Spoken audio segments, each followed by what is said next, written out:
दोस्तों, जब भी हम अपने दोस्तों से, फैमिली मेंबर से या रिश्तेदारों से स्टॉक मार्केट में इन्वेस्टमेंट की बात करते हैं तो हमें यही सुनने को मिलता है कि स्टॉक मार्केट में निवेश करना गैम्बलिंग है। वे कहते हैं कि यहाँ स्टॉक के प्राइस बढ़ने या घटने का कोई लॉजिक नहीं होता है, इसलिए वहाँ निवेश करना अपने पैसे को डुबाना है। जबकि दूसरी तरफ यदि हम देखें तो दुनिया के सबसे अमीर लोगों ने अपनी दौलत डायरेक्ट या इनडायरेक्ट रूप से स्टॉक मार्केट से ही बनाई है।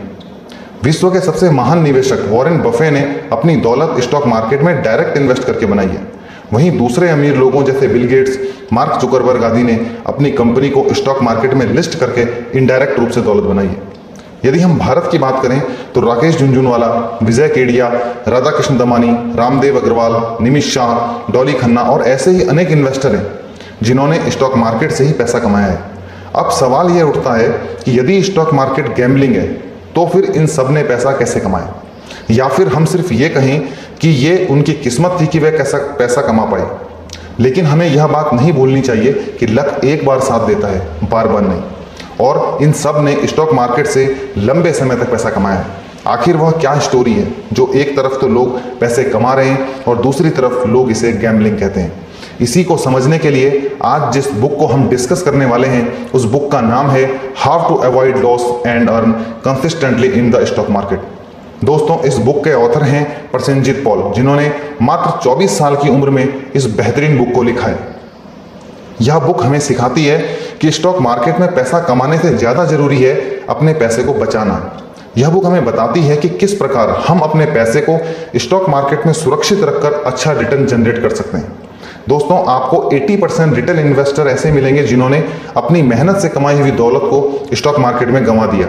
रिटेल इन्वेस्टर उन्हें कहा जाता है जो कोई दूसरी जॉब करते हैं और अपनी इनकम को स्टॉक मार्केट में इन्वेस्ट करते हैं। हमें यह जानने की जरूरत है कि आखिर क्यों अधिकांश लोग स्टॉक मार्केट में अपनी मेहनत की कमाई को गंवा देते हैं। यहाँ पर ऑथर एक उदाहरण देते हैं। ऑथर कहते हैं कि एक बार वे एक इन्वेस्टर से बात कर रहे थे और वे हैरान हो गए जब उसने उन्हें बताया कि उसने स्टॉक मार्केट में 10 लाख रुपए गंवा दिए। उसने बताया कि उसने पिछले 5 सालों में बहुत सारी टेक्निक्स, टिप्स और एनालिस्ट की हेल्प का सहारा लिया, जिससे उसे थोड़ा बहुत प्रॉफिट भी हुआ, लेकिन वह लॉस की तुलना में बहुत कम था। ऑथर ने उस इन्वेस्टर की स्टॉक मार्केट की जर्नी को जब एनालाइज किया तो पाया कि उसने 4 स्तरों पर गलतियां की। सबसे पहली गलती यह थी कि उसे स्टॉक मार्केट की बिल्कुल भी समझ नहीं थी, इसलिए उसने अपने ब्रोकर दोस्त को पैसा दे दिया ताकि वो उसके बिहाफ पर ट्रेडिंग करे। जब उसके ब्रोकर दोस्त ने ऐसा किया तो उसकी 55% कैपिटल डूब गई, जिसके बाद उसने अपना ट्रेडिंग अकाउंट बंद कर दिया। यहाँ आपको यह समझना चाहिए कि आपका ब्रोकर आपको ज़्यादा से ज़्यादा ट्रेडिंग करवाना चाहता है, जिससे उसे ब्रोकरेज मिल सके। आपको फायदा हो या नुकसान, आप बाई करो या सेल, आपके ब्रोकर को तो ब्रोकरेज मिलना ही है। इसलिए अपने ब्रोकर पर आंख बंद करके भरोसा बिल्कुल मत करो।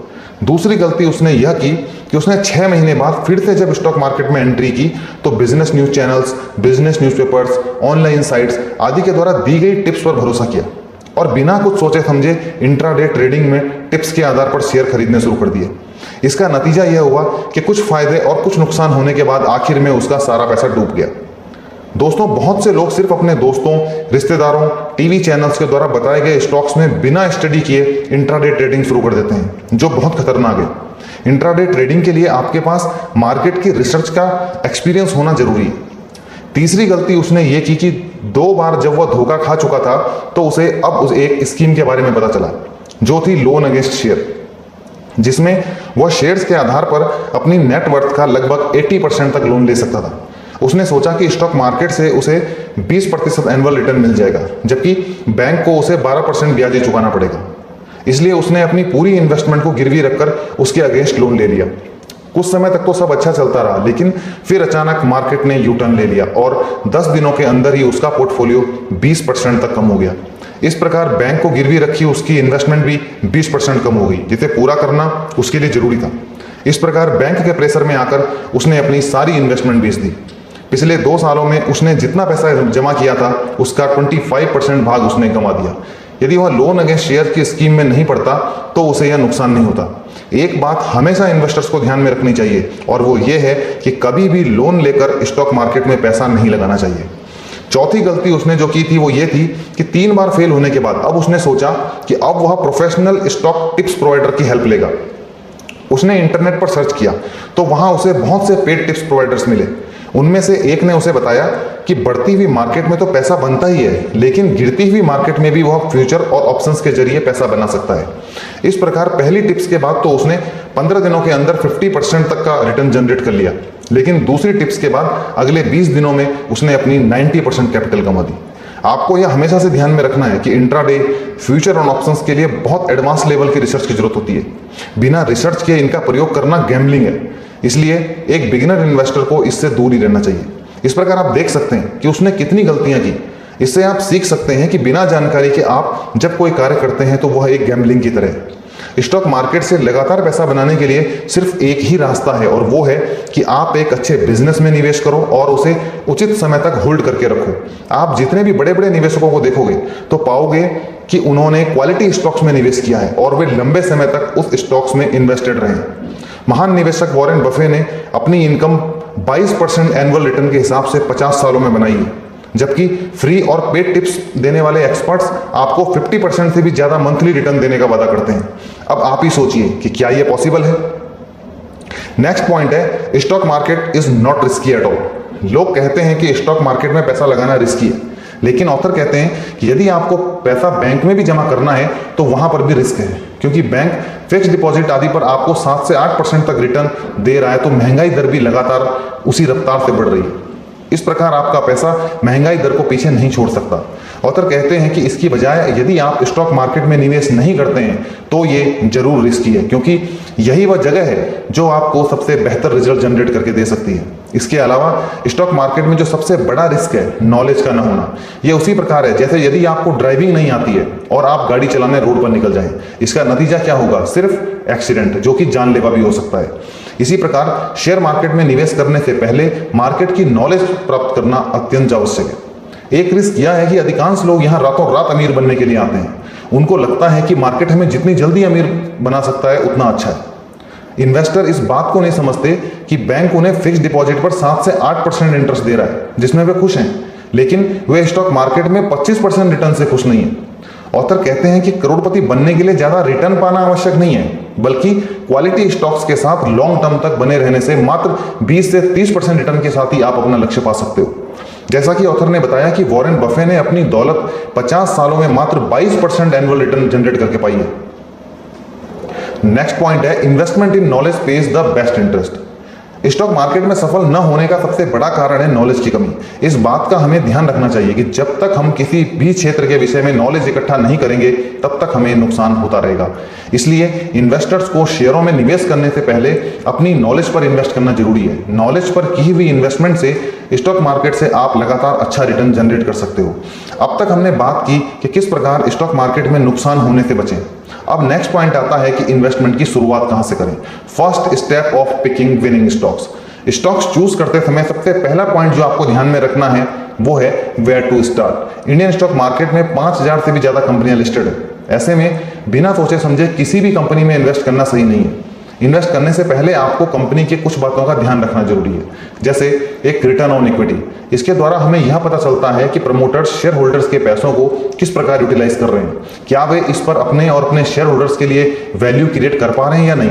डेब्ट, द डेंजरस 4 लेटर वर्ड। कंपनियां अपने बिजनेस को एक्सपेंड करने के लिए लोन लेती हैं। जब तक कंपनी की ग्रोथ हो रही है, कंपनी अच्छा परफॉर्म कर रही है, तब तक तो सब ठीक चल रहता है, लेकिन जब कंपनी की ग्रोथ नहीं होती, कंपनी की परफॉर्मेंस गिरने लगती है, तो ये लोन कंपनी के ऊपर बहुत बड़ा बर्डन बन जाता है, जिससे कंपनी हाई डेप्ट के नीचे दब जाती है।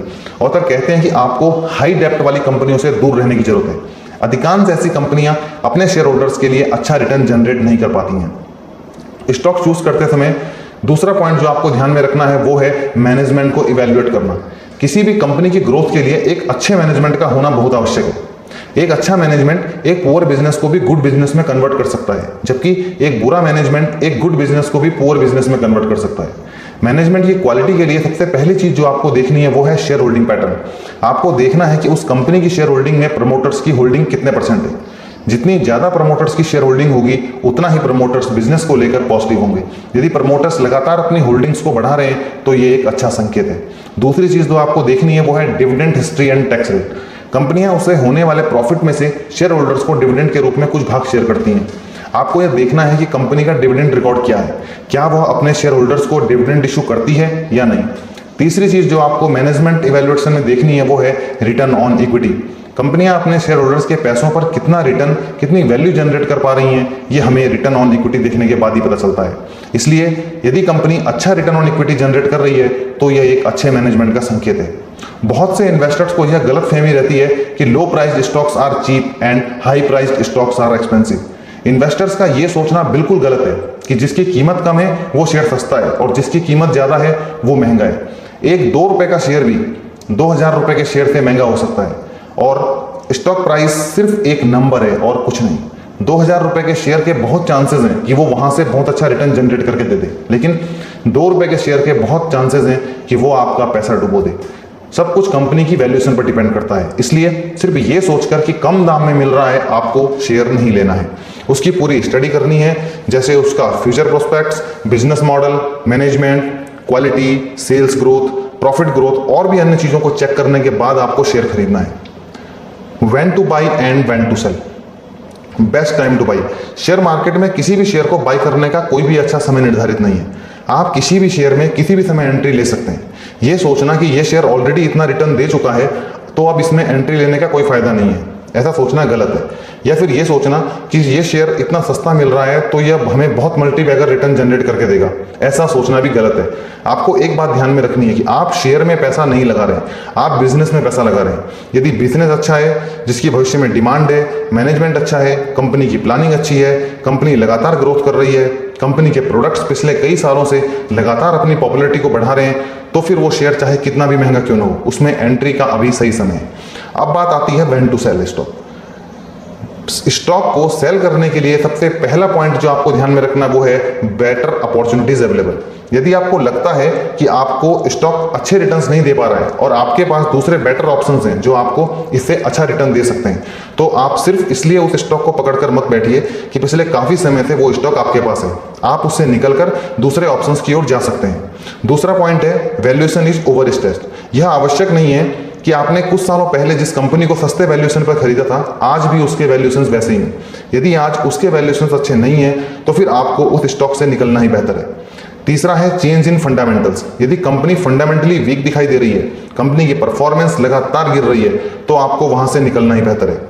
चौथा है चेंजेस इन मैनेजमेंट। यदि कंपनी का मैनेजमेंट चेंज हुआ है और नए मैनेजमेंट के आने से कंपनी की परफॉर्मेंस लगातार गिर रही है तो आपको सचेत रहने की जरूरत है। शेयर मार्केट में बहुत से निवेशकों की जाने वाली प्रमुख गलतियां हैं, deadly mistakes to be avoided. एक सबसे पहली जो मिस्टेक है वो है investing in previous bull market stocks. लोग उन शेयरों को खरीदते हैं जिन्होंने पिछले बुल मार्केट में रैली दिखाई दी।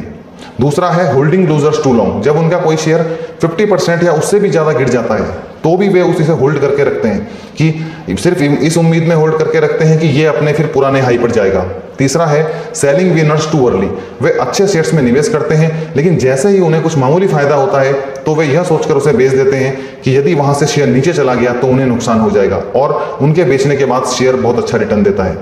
नेक्स्ट पॉइंट है dos and don'ts to avoid loss in the stock market. सबसे पहला पॉइंट यह है कि don't check the daily stock price code. यदि आपने स्टॉक मार्केट में निवेश किया है तो आपको रोज अपने शेयर का प्राइस चेक नहीं करना है। हफ्ते में एक दिन भी यदि आप देखेंगे तो काफी है। यदि आप रोज रोज शेयर का प्राइस चेक करेंगे तो मार्केट के फ्लक्चुएशन के दबाव में आकर आप अच्छे शेयर्स को भी बेच देंगे जिससे आपको भारी नुकसान होगा। दूसरा है don't emphasis on the purchase rate. आपको इस बात की चिंता नहीं करनी है कि शेयर का रेट क्या है। बहुत से इन्वेस्टर ये सोचते हैं कि शेयर ऑलरेडी 2000 का हो गया है, अब कितना बढ़ जाएगा। ये सोचना गलत है। आपको ये सोचना है कि आज कंपनी के फंडामेंटल्स कैसे हैं। यदि आपको कंपनी आज फंडामेंटली स्ट्रांग लगती है तो आपको प्राइस की चिंता करने की जरूरत नहीं है। तीसरा है don't try predicting the market direction. आपको इस पर ज्यादा ध्यान नहीं देना है कि मार्केट नीचे गिर रही है या ऊपर उठ रही है, कब तक मार्केट गिरती रहेगी या कितने दिन मार्केट में अपसाइड मोमेंटम बना रहेगा। आपको बस अपनी कंपनी की चिंता करनी है कि उस कंपनी में क्या चल रहा है। नेक्स्ट है लव बियर मार्केट। ऐसा नहीं है कि जब मार्केट गिर रही हो तो सारे शेयर सस्ते दामों में मिल रहे हो। बिना फंडामेंटल्स चेक किए सिर्फ ये सोचकर शेयर मत खरीदो कि सस्ता मिल रहा है। Next point how to construct your portfolio, diversification versus over diversification. आपने बहुत बार सुना होगा कि आपको एक डाइवर्सिफाई पोर्टफोलियो बनाना चाहिए। ऐसे में बहुत लोग बहुत सारे शेयर्स को अपने पोर्टफोलियो में रख लेते हैं, जिनमें से एक ही इंडस्ट्री के कई सारे शेयर्स होते हैं। इसे डाइवर्सिफिकेशन नहीं कहते हैं। ऐसा करना बिल्कुल भी उचित नहीं है। ये ओवर डाइवर्सिफाई कहलाता है। डाइवर्सिफाई का मतलब यह नहीं है कि एक ही इंडस्ट्री के 5 से 10 कंपनियों में आप पैसा लगा दो। डाइवर्सिफाई का मतलब यह है कि अलग अलग इंडस्ट्री से एक बेस्ट शेयर को चूज करना और इस प्रकार 10 से 15 स्टॉक्स को मिलाकर एक पोर्टफोलियो तैयार करना। नेक्स्ट है huge number of stocks in portfolio. आपको अपने पोर्टफोलियो में 70-80 स्टॉक्स रखने की जरूरत नहीं है। ऐसा करने से आपको कोई फायदा नहीं होगा, बल्कि उल्टा नुकसान होगा। यदि आपके कुछ शेयर बहुत बढ़िया रिटर्न दे देते हैं तो आपके बाकी के शेयर के नेगेटिव रिटर्न से आपका ओवरऑल रिटर्न नेगेटिव हो जाएगा। इसके स्थान पर आपको अलग अलग इंडस्ट्री के 10 से 15 बेस्ट शेयर्स को सिलेक्ट करके अपना एक सॉलिड पोर्टफोलियो बनाना चाहिए। अब बात करते हैं कि आपको किन स्टॉक से दूर रहने की जरूरत है। नंबर 1, हाई डेप्ट कंपनीज, ऐसी कंपनियां जिन पर बहुत ज्यादा कर्ज हो। दूसरा है low promoter holding and micro caps, ऐसी कंपनियां जहां पर प्रमोटर्स की होल्डिंग बहुत कम हो या प्रमोटर्स लगातार अपनी होल्डिंग्स कम कर रहे हो। तीसरा है high promoter placing and increasing, ऐसी कंपनियां जहां प्रमोटर्स ने अपनी मैक्सिमम होल्डिंग्स को प्लेस किया हुआ हो और लगातार प्लेसिंग को बढ़ा रहे हो। चौथा है स्टॉक्स टचिंग न्यू लो, ऐसे शेयर जो लगातार गिरकर नया लो बना रहे हो। यहां एक बात ध्यान रखने की है कि हर गिरता शेयर सस्ते दामों पर मिल रहा है, यह सोचना बिल्कुल गलत है। पांचवा है टू मच पॉपुलर स्टॉक, आपको ऐसे स्टॉक से भी दूर रहना चाहिए जो बहुत ज्यादा पॉपुलर हो और जिसे सब रिकमेंड कर रहे हो, क्योंकि हो सकता है कि जब सब उस स्टॉक्स की ओर भाग रहे होंगे, यदि आप उस स्टॉक्स में तब एंट्री लोगे तो हो सकता है वो स्टॉक उस दौरान ऑलरेडी ओवर वैल्यू प्राइस पर मिलेगा। छठा है कॉस्टली एक्विजिशन, कंपनियां अपने बिजनेस को बढ़ाने के लिए दूसरी कंपनियों का अधिग्रहण करती हैं। कभी कभी कंपनियां बहुत बड़ी कंपनियों को बहुत भारी कीमत पर खरीदती हैं, जिसके लिए उन्हें कर्ज तक उठाना पड़ जाता है। इस प्रकार भारी मात्रा में कर्ज उठाकर यदि उनका बिजनेस उनके प्लान के हिसाब से नहीं चला तो कंपनियां हाई डेप्ट के नीचे दब जाएंगी और इससे उनकी कंपनी पर भी बहुत नेगेटिव असर पड़ता है। दोस्तों, यह बुक समरी थी how to avoid loss and earn consistently in the stock market की। दोस्तों, मैंने आपको इस बुक की एक छोटी सी समरी बताई है। इस बुक में और भी बहुत सी चीजें हैं जो हमें एक कामयाब इन्वेस्टर बनाती हैं, इसलिए मैं आपको रिकमेंड करूंगा कि आप भी इस बुक को जरूर पढ़ें। दोस्तों, यदि वीडियो अच्छी लगी हो तो इसे लाइक करें, शेयर करें और यदि आपने अभी तक इस चैनल को सब्सक्राइब नहीं किया है तो जल्दी से सब्सक्राइब कर लें और साथ में बेल आइकन दबा दें, जिससे आप हर मंगलवार को आने वाली हमारी किसी भी बुक समरी को मिस न कर पाएं। धन्यवाद दोस्तों।